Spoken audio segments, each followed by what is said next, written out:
Assalamualaikum warahmatullahi wabarakatuh. Perkenalkan, nama saya Muhammad Karim Asmari dengan NIM 23110122. Di sini saya akan mengerjakan tugas reading text tentang demokrasi dengan mata kuliah bahasa Inggris. Langsung saja, demokrasi. What is democracy? The word democracy comes from the Greek word demos, meaning people, and kratos, meaning power. So democracy can be looked of as power of the people, a way of governing which depends on the will of the people. There are so many different models of democratic government around the world. This is something I should to understand the idea of democracy in terms of what is definitely is not. Democracy then is not autocracy or dictatorship, where one person rules, and is not oligarchy, where a small segment of society rules. Properly understood, democracy should not even be rule of the majority. If that means the minority's interests are generally completely, a democracy, it is in theory, is government on behalf of all the people according to their will. Why democracy? The idea of democracy derives its moral strength and inseparable from the key principles. 1. Individual autonomy, the idea that the one should be subject to rules which have been imposed by others. People should be able to control their own lives or within reason. 2. Equality, the idea that everyone should have the same opportunity to influence the decisions that affect people in society. These principles are intellectually appealing and they help to explain why democracy is so popular. Of course, we feel it's fair that we should have as much strength as anyone else to decide on common laws. The problem arises when we consider how the principles can be put into practice, because we need a mechanism for deciding how to address conflicting views, because it's often a simple mechanism. Democracy tends to be rule of the majority, but rule of the majority can mean that some people's interests are never represented. A more generic way of representing everyone's interest is to use decision making by consensus, where the aim is to find common point of interest. The development of democracy. Ancient history. The ancient Greeks are credited with creating the very first democracy, although there were almost greatly earlier examples of primitive democracy in other parts of the world. The Greek model was established in the 5th century BC in the city of Athens. Among a sea of autocracies, the oligarchies, was the normal form of government in the time. Athenian democracy stood out. However, compared to how we understand democracy today, the Athenian model had two important differences. One, there was a form of direct democracy. In other words, instead of election representatives to govern on the people's behalf, the people thus made discussed the question of government and then implemented policy. Two, such a system was possible partly because the people was a very limited category.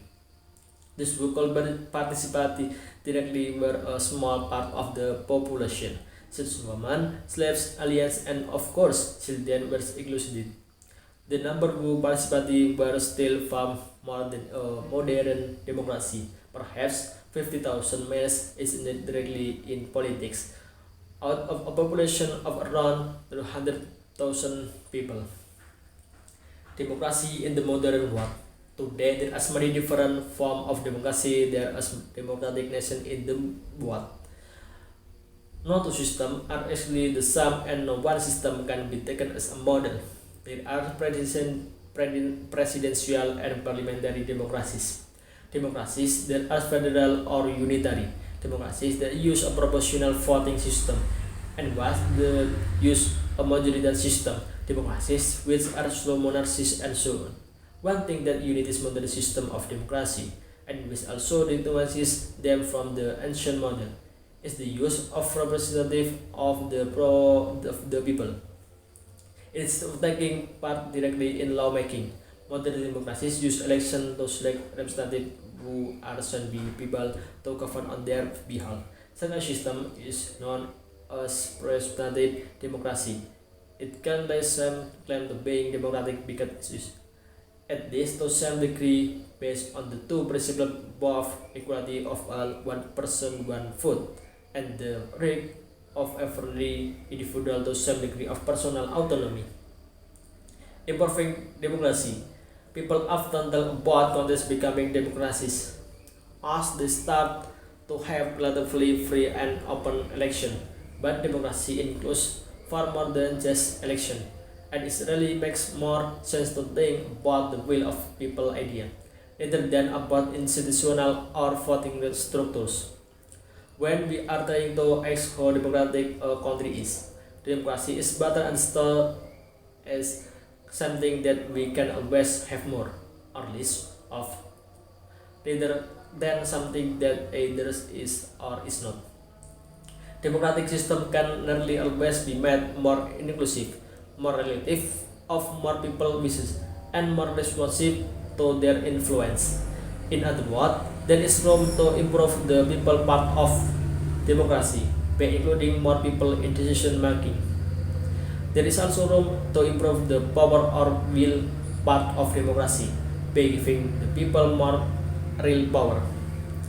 Terms of democracy, the hard history have normally concentrated on the one, the other of these elements.